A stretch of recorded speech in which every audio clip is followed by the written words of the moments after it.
Pastor Joe here. How well do you think the news media reports the news? I just watched another news story as I do throughout the day. I wanted to share some comments on what I think about the news media. But before I do that, get a free copy of my book, Bounce Back with Faith. Just go to my bio. It will link you to my website, and I will send it to you, even pay for postage. You can do it. Come on. So before I make comments or thoughts on the news media, and we are about to enter a real danger zone, so hang on for what I think is happening, and most of you probably will agree, we should recognize and go back to how this all came about in the first place.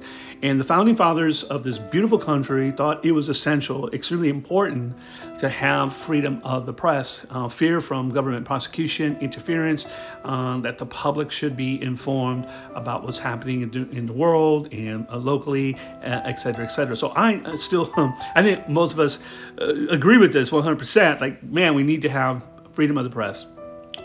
What has happened over the years and where we are now especially, and it's probably not going to get any better, is that when a story is being reported, news is being reported, it's being reported in such a way to shape your thinking. This is pretty insulting, actually, because no longer is it more about, okay, I'm going to report the facts, and then you can, based on the facts and the information, you can make an assessment as to where and what you think when it comes to perspective and having your own opinion. What's happening is that the news media is reporting the story or information in such a way that they're trying to shape your thinking. I think that's the danger, and I think we know this. So I don't think it's too big of a problem now. I think it will become a big problem as generations evolve, not understanding what's happening, or at least videos like this or people pointing this out.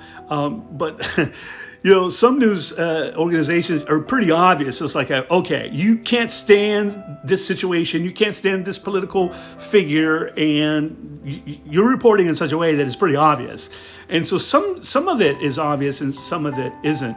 Where I think it's getting dangerous, really, or I think it's really getting dangerous as a society, and we got to pray about this and come together. Come on, we can do this, loving one another and just being aware, is that we are now in a time period where people are looking at facts differently. We get into semantics and twist words around so that the facts are shaped in a sort of way as I described earlier. And so I think that's the danger, that we look at a set of facts, you know, especially in COVID, but we look and react differently to that. And so we got to be very careful on how we agree and how we agree to disagree when it comes to the news.